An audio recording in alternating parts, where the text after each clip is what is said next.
It's almost baseball season, so I want to talk some baseball history today. Jackie Mitchell, the woman who struck out both Babe Ruth and Lou Gehrig.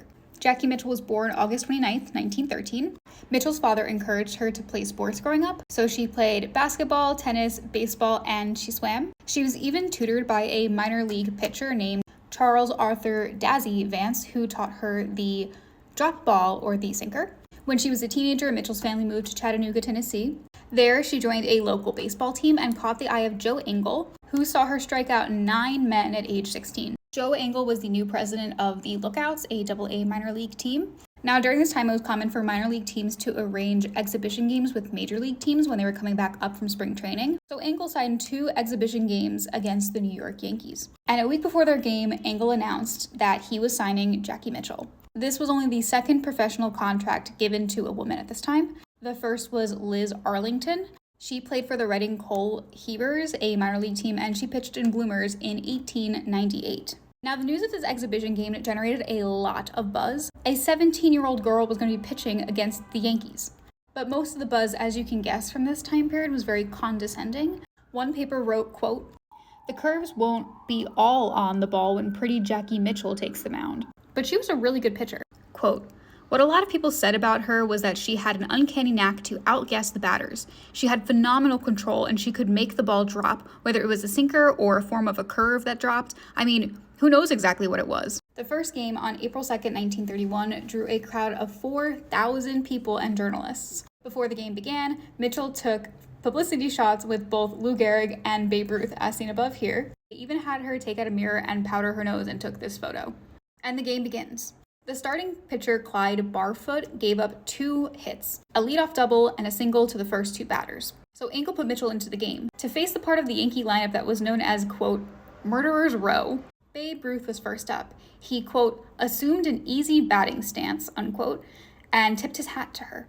Mitchell wound up and threw her trademark sinker, and Ruth let it pass for a ball. The second pitch, Ruth, quote, "swung and missed the ball by a foot," and he missed the third pitch too. He asked the umpire to inspect the ball even. And the fourth pitch was on the outside corner, which was a strike. Apparently, Ruth flung his bat down and walked back to the dugout. And next up was Lou Gehrig, who in 1931 tied Ruth for the league in home runs, and he swung and missed at 3 straight pitches. Mitchell then walked Tony Lazzari, and then she was pulled from the game. She was supposed to pitch longer, but she had overworked her arm in prep for the game. The Yankees went on to win that game 14-4. She told reporters, quote, "I'm glad of having the pleasure of pitching against Mr. Ruth and Mr. Gehrig. I think they are both fine men and great ball players. I see nothing strange about my striking them out. At least, stranger things have happened. Not even the best batters can hit them all. I only tried to do my best, and I'm the happiest girl in the world." The next day, headlines read, "Girl pitcher fans Ruth and Gehrig," adding, quote, "Prospect grows gloomier for misogynists," unquote. Though Babe Ruth said women, quote, "will never make good in baseball because, quote, they are too delicate. It would kill them to play ball every day." Nice.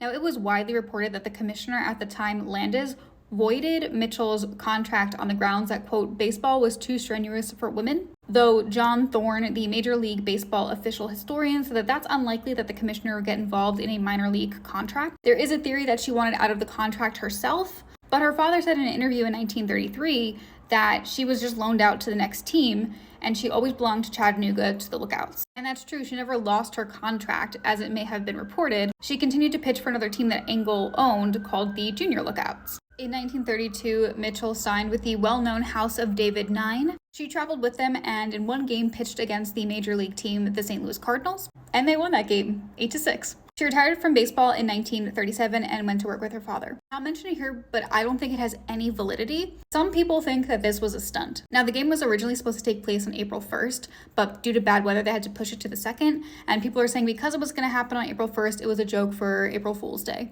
Others claim that Babe Ruth was smiling on his way back to the dugout after he got struck out, and Engel was known for crazy stunts, so people thought the strikeouts could have been one of those stunts. However, historically speaking, Babe Ruth hit a lot of home runs, but he also struck out a lot. So it's not far-fetched this woman could have struck him out. Additionally, people don't think that Lou Gehrig would have ever agreed to that kind of a stunt. And when asked about it, Tony Lazzari said, quote, "The only thing I was told was, don't hit one up the middle and kill her. Don't kill her with a line drive. That's all they told me." Finally, their teammates said later that the Yankee manager, Joe McCarthy, was too competitive to have ever staged anything like that. So was it staged? No, I don't think so. I think it was simply misogyny that started the rumor that it was staged, because men refused to believe that women could be as good as their greats. Jackie Mitchell will go down in history as the woman who struck out both Babe Ruth and Lou Gehrig. And here are my sources.